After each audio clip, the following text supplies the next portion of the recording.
பொது தேர்தல் தொடர்பில் மொட்டு கட்சி வெளியிட்டுள்ள அதிரடி அறிவிப்பு. பொது தேர்தலுக்கான அறிவிப்பு வெளியாகியுள்ளதை அடுத்து ஸ்ரீலங்கா பொதுஜன பெரமுன தனித்து போட்டியிட உள்ளதாக முன்னாள் ஜனாதிபதி மஹிந்த ராஜபக்ச தெரிவித்தார். பத்தரமுள்ள நெலும் மாவட்டத்தில் உள்ள கட்சியின் தலைமை அலுவலகத்தில் நேற்று இடம்பெற்ற ஊடகங்களுக்கு கருத்து தெரிவித்த போதே இதனை குறிப்பிட்டார். மேலும் மக்களின் நிலைப்பாடு வாக்குகளின் ஊடாக வெளிப்படுத்தப்பட்டுள்ளது. அதனை நாம் ஏற்றுக்கொள்கிறோம். யாருக்கு ஆதரவளிப்பது என்பது தொடர்பில் கட்சி என்ற ரீதியில் நாம் இதுவரை தீர்மானிக்கவில்லை. எனினும் பொது தேர்தலில் தாம் தனித்து போட்டியிட உள்ளோம் என்ற வகையிலும் ஐக்கிய தேசிய கட்சியுடன் இணைந்து செயற்பட போவதில்லை என குறிப்பிட்டார். இன்றைய வானிலை முன்னறிவிப்பு. மேல் சப்ரகமுவ மற்றும் வடமேல் மாகாணங்களிலும் கண்டி, நுவரெலியா, காலி மற்றும் மாத்தறை மாவட்டங்களிலும் பல தடவைகள் மழை பெய்யக்கூடும் என எதிர்வு கூறப்பட்டுள்ளது. இதனை வளிமண்டலவியல் திணைக்களம் இன்று வெளியிட்டுள்ள அறிக்கையில் குறிப்பிட்டுள்ளது. அந்த வகையில் ஊவா மாகாணத்திலும் அம்பாறை மற்றும் மட்டக்களப்பு மாவட்டங்களிலும் சில இடங்களில் மாலை அல்லது இரவு வேளைகளில் மழை அல்லது இடியுடன் கூடிய மழை பெய்யக்கூடிய சாத்தியம் காணப்படுகிறது.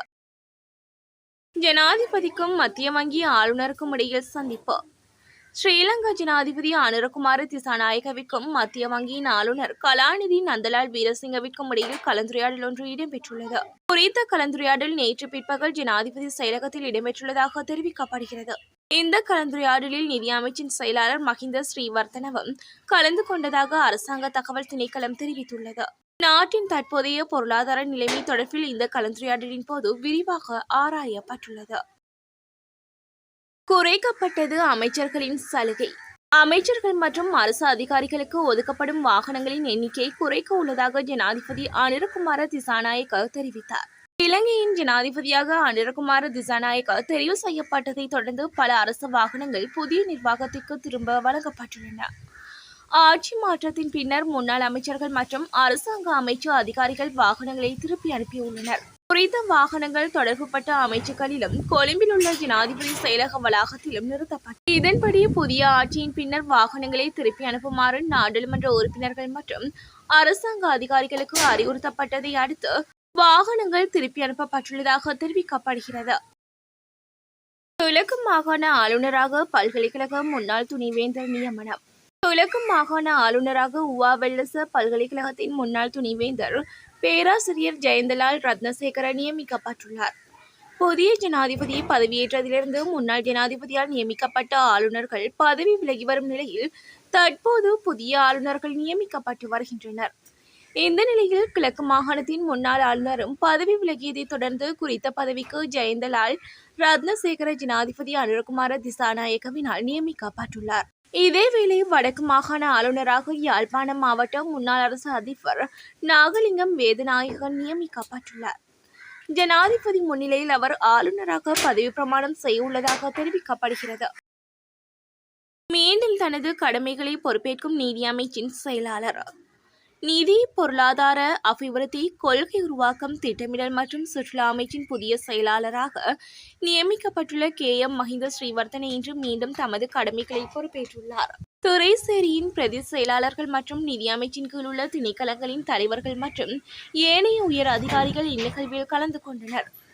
சர்வதேச நாணய நிதியத்தின் நீடிக்கப்பட்ட கடன் வசதியை பெறுவதற்கும் இந்நாட்டில் கடன் மறுசீரமைப்பு செயல்முறையின் வெற்றிக்கும் சிறப்பான பங்களிப்பை செய்துள்ள அவர் சர்வதேச நாணய நிதியத்தில் இலங்கை, இந்தியா, பங்களாதேஷ் மற்றும் பூட்டான் ஆகிய நாடுகளுக்கு மற்றும் நிர்வாக இயக்குநராக பணியாற்றினார். இவர் பொருளாதாரத்தில் முதுகலை பட்டமும் அமெரிக்காவின் வாண்டர்பில் பல்கலைக்கழகத்தில் பொருளாதார அபிவிருத்தியில் முதுகலை டிப்ளோமாவும் மற்றும் கலனி பல்கலைக்கழகத்தில் பொருளாதாரத்தில் இளங்கலை பட்டமும் பெற்றுள்ளார். மஹிந்த ஸ்ரீவர்த்தன மெக்ரோ பொருளாதார முகாமை, மத்திய வங்கி, அரசு நிதி முகாமை, அரசு கடன் முகாமை, நாணய கொள்கை, நிதி நிரலாக்கம் மற்றும் கொள்கை ஆகிய துறைகளில் பல சர்வதேச பயிற்சி நிகழ்ச்சிகளில் பங்கேற்றுள்ளார். சஜித்தின் தோல்வியில் பின்னணியில் நடந்த சதி.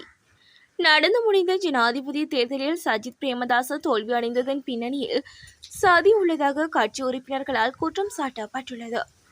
முன்னாள் ஜனாதிபதி ரணில் விக்ரமசிங்கவுக்கும் ஐக்கிய மக்கள் சக்தி கட்சியை சேர்ந்த ஹர்ஷ டி சில்வாவும் இடையில் இரகசிய உடன்படிக்கை ஒன்று மேற்கொள்ளப்பட்டதாக சுட்டிக்காட்டப்பட்டுள்ளது. கொழும்பு நாவல பகுதியில் உள்ள கட்சி அலுவலகத்தில் நடைபெற்ற சந்திப்பொன்றின் போது இது தொடர்பில் கடும் எதிர்ப்பு வெளியிடப்பட்டுள்ளது. எதிர்வரும் பொதுத் தேர்தலில் ஐக்கிய தேசிய கட்சியுடன் இணைந்து செயற்படுவது குறித்து ஹர்ஷ டி சில்வா ஆலோசனை முன்வைத்துள்ளார். புதிய ஜனாதிபதிக்கு உலகத் தமிழர் பேரவை வாழ்த்து. இலங்கையின் 9வது நிறைவேற்று அதிகாரம் கொண்ட ஜனாதிபதியாக தெரிவு செய்யப்பட்டுள்ள அனுரகுமார திசாநாயக்கவிற்கு உலக தமிழர் பேரவை வாழ்த்து தெரிவித்துள்ளது. இந்த விடயம் குறித்து உலக தமிழர் பேரவை நேற்று அறிக்கை ஒன்றை வெளியிட்டுள்ளது.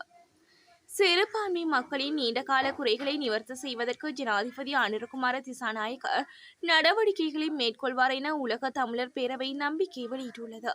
தாழ்மையான பூர்வீகத்திலிருந்து தொடங்கி இன்று ஜனாதிபதியாக தெரிவாகியுள்ள அனுர சாதனை இளைஞர்கள் மத்தியில் புதிய உத்வேகத்தை அளிக்கும் எனவும் உலக தமிழர் பேரவை குறிப்பிட்டுள்ளது. மட்டக்களப்பில் வீடொன்றில் மர்ம முறையில் குடும்ப பெண் ஒருவர் சடலமாக மீட்பு. மட்டக்களப்பு மாவட்ட களுவாஞ்சிக்குடி போலீஸ் பிரிவிற்குட்பட்ட கழுதாவளி 4ஆம் பிரிவு பாலர் பாடசாலை வீதியில் உள்ள வீடொன்றிலிருந்து குடும்ப பெண் ஒருவர் சடலமாக செவ்வாய்க்கிழமை மாலை மீட்கப்பட்டுள்ளதாக களுவாஞ்சிக்குடி போலீசார் தெரிவித்தனர். இவ்வாறு மீட்கப்பட்டவர் 44 வயதுடைய சசிகுமார் கௌரி என அடையாளம் காணப்பட்டுள்ளார். குறித்த வீட்டில் கணவன் மனைவி ஆகிய இருவரும் வசித்து வந்துள்ளனர். எனினும் கணவன் மனைவி இருவருக்கும் இடையே தகராறுகள் இடம்பெற்று வருவதாக அயலவர்கள் குறிப்பிட்டனர். குறித்த குடும்ப பெண் தனியார் ஆடை தொழிற்சாலை ஒன்றில் பணிபுரிந்து வருகிறார். சம்பவ தினமான செவ்வாய்க்கிழமை தனது மகள் வேலைக்கு சென்றுள்ளார் என நினைத்துக் கொண்டு அவரது தாயார் உயிரிழந்த மகனின் தொலைபேசிக்கு பல தடவை அழைப்பெடுத்துள்ளார். எனினும் அவரது தொலைபேசி இயங்கவில்லை. உயிரிழந்த பெண்ணின் சகோதரன் தனது அக்காவின் வீட்டிற்கு சென்று பார்த்தபோது அவரது வீடு பூட்டப்பட்டிருந்தது. ஆனாலும் அக்காவின் செருப்பு வீட்டின் முன்னால் கிடந்துள்ளன. சந்தேகம் கொண்ட சகோதரன் களுவாஞ்சிக்குடி போலீஸ் நிலையத்தில் முறைப்பாட்டை பதிவு செய்ததற்கு இணங்க வீட்டின் கதவை உடைத்துக் கொண்டு வீட்டிற்குள் சென்று பார்த்தபோது படுக்கையிலே இரத்தத்தில் தோய்ந்த நிலையில் தனது அக்கா இறந்த நிலையில் கிடந்துள்ளார். சம்பவ இடத்திற்கு விரைந்த களுவாஞ்சிக்குடி போலீசார், மட்டக்களப்பு குற்றத்தடுப்பு பிரிவினர், கைரேகை தடயவியல் பிரிவினர் உள்ளிட்ட பலரும் விசாரணைகளை மேற்கொண்டுள்ளனர். பின்னர் சடலத்தை பார்வையிட்ட களுவாஞ்சிக்குடி நீதவான் நீதிமன்ற நீதிபதி ரஞ்சித்குமார் சடலத்தை மட்டக்களப்பு போதனா வைத்தியசாலைக்கு கொண்டு சென்று பிரேத பரிசோதனைக்கு உட்படுத்துமாறு உத்தரவிட்டுள்ளார். இந்த நிலையில் உயிரிழந்த பெண்ணின் கணவர் தலைமறைவாகியுள்ளார். குறித்த பெண் அவரது கணவரால் கொலை செய்யப்பட்டிருக்கலாம் என்ற சந்தேகத்தின் பேரில் போலீசார் விசாரணைகளை முன்னெடுத்துள்ளதுடன் அவரது கணவரையும் தேடி வருகின்றனர். பாராளுமன்ற நுழைவாயிலுக்கு அருகில் இராணுவத்தினருக்கு சொந்தமான வாகனம் விபத்து. இராணுவத்திற்கு சொந்தமான டிபெண்டர் வாகனம் ஒன்று இன்று புதன்கிழமை அதிகாலை பாராளுமன்ற நுழைவாயிலுக்கு அருகில் விபத்துக்குள்ளானதாக போலீசார் தெரிவித்தனர். இதன் காரணமாக பாராளுமன்ற நுழைவாயிலுக்கு அருகிலுள்ள வீதியில் வாகன நெரிசல் ஏற்பட்டுள்ளதாக போலீசார் குறிப்பிட்டனர். பேலவத்தையிலிருந்து பாராளுமன்ற வீதியின் ஊடாக பொருளை நோக்கி பயணித்த டிபெண்டர் வாகனம் ஒன்று சதுப்பு நிலத்தில் வீழ்ந்ததில் இந்த விபத்து இடம்பெற்றுள்ளது. விபத்தின் போது டிபெண்டர் வாகனத்தில் சாரதி மட்டுமே இருந்துள்ளதாகவும் அவருக்கு காயங்கள் எதுவும் ஏற்படவில்லை. இதனையடுத்து இராணுவத்தினரின் உதவியுடன் சுமார் 2 மணித்தியாலங்களின் பின்னர் இராணுவ வாகனம் சதுப்பு நிலத்திலிருந்து மீட்கப்பட்டதாக போலீசார் தெரிவித்தனர்.